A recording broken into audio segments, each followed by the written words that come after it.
नमस्कार दोस्तों, आप सभी का स्वागत है हमारे चैनल पर।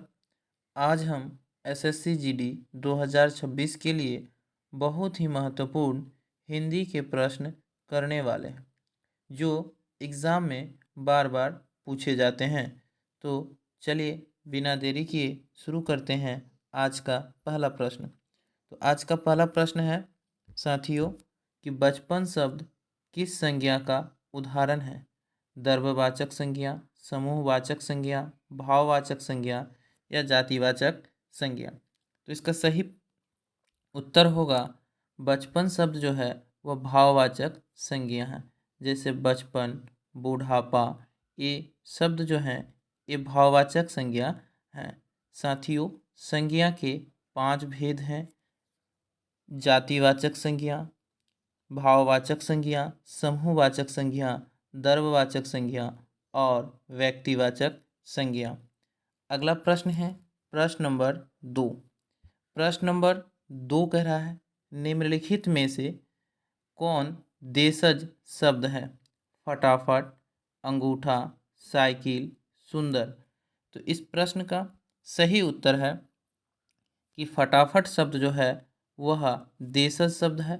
ऑप्शन नंबर ए 2 नंबर प्रश्न का सही उत्तर होगा कि फटाफट शब्द देशज शब्द है। साथियों, वीडियो के अंत में आप लोग कमेंट करके ज़रूर बताएंगे कि आप लोग 15 में से कितने प्रश्न सही किए।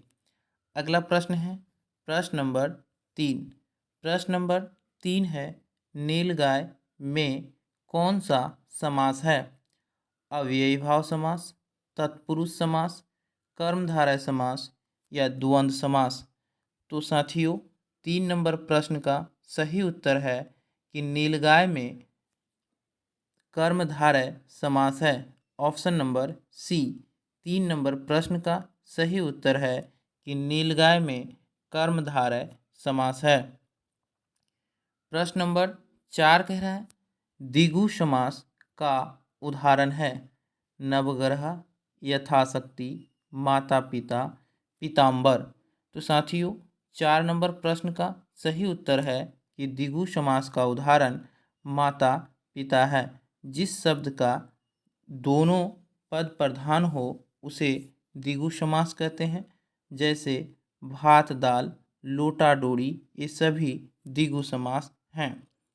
अगला प्रश्न है प्रश्न नंबर 5। प्रश्न नंबर 5 कह रहा है निम्नलिखित में से शुद्ध का पर्यायवाची नहीं है। यानी यहाँ जो शुद्ध शब्द है साथियों, इसका पर्यायवाची इनमें से कौन नहीं है? स्वच्छ, विमल, निर्मल या कर।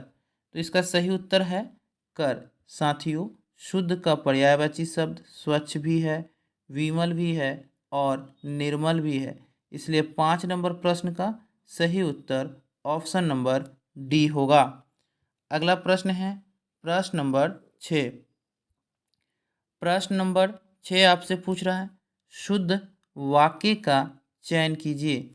मेरे मन का कोई बुरी बात नहीं है, मेरे मन पर कोई बुरी बात नहीं है, मेरे मन में कोई बुरी बात नहीं है, मेरे मन के अंदर कोई बुरी बात नहीं है।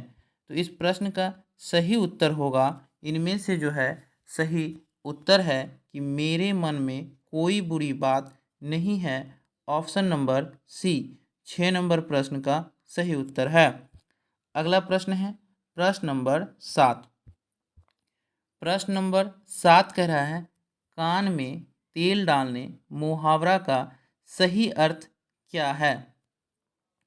परेशान करना, बदनाम करना, कुछ न सुनना, बहुत बोलना। तो इसका सही उत्तर है साथियों कि कान में तेल डालना मुहावरे का सही अर्थ कुछ न सुनना होगा। ऑप्शन नंबर सी 7 नंबर प्रश्न का सही उत्तर है। अगला प्रश्न है प्रश्न नंबर 8। प्रश्न नंबर 8 कह रहा है निम्न में से शुद्ध वाक्य का चयन करें। अमित गाने की रोज कसरत करता है, उनके गुप्त रहस्य प्रकट हो गए, दीदी ने अपनी सहेली को दावत दी है, या इनमें से कोई नहीं। तो प्रश्न नंबर 8 का सही उत्तर होगा कि दीदी ने अपनी सहेली को दावत दी है। ऑप्शन नंबर सी इसका सही उत्तर है।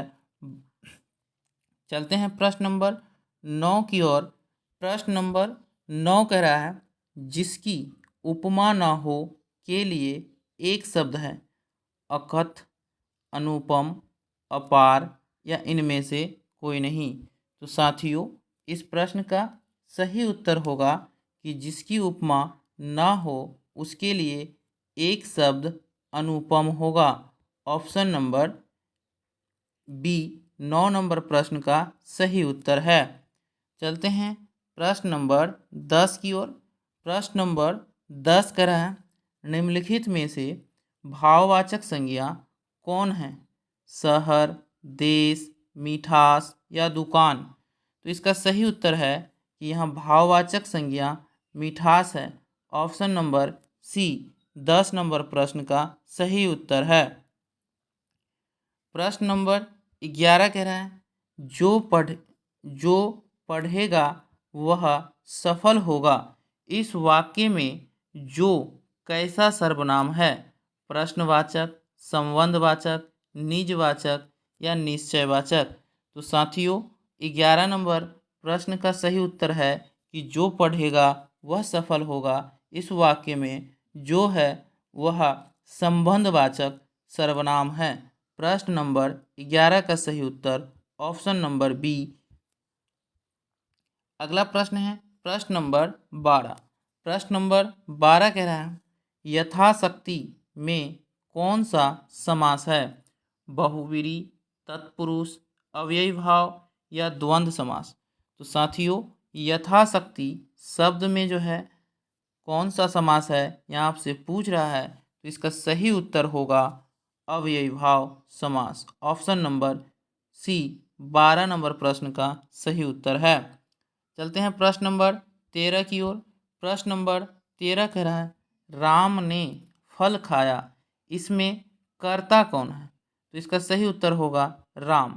साथियों, 13 नंबर प्रश्न कहता है कि राम ने फल खाया, तो इसमें जो कर्ता है वह राम है, क्योंकि उन्होंने फल खाने का कार्य किया है। अगला प्रश्न है प्रश्न नंबर 14। प्रश्न नंबर 14 कह रहा है, सच्चाई में कौन सा प्रत्यय लगा है? तो इसका सही उत्तर होगा सच्चाई में आई प्रत्यय लगा है। ऑप्शन नंबर सी प्रश्न नंबर 14 का सही उत्तर है। चलते हैं प्रश्न नंबर 15 की ओर। प्रश्न नंबर 15 कह रहा है, आँखों का तारा मुहावरे का अर्थ क्या है?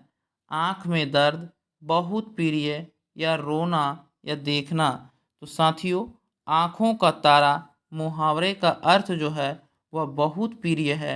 ऑप्शन नंबर बी 15 नंबर प्रश्न का सही उत्तर है कि आँखों का तारा मुहावरे का अर्थ बहुत प्रिय होता है। तो धन्यवाद साथियों, फिर मिलते हैं अगले वीडियो में। तब तक के लिए जय हिंद।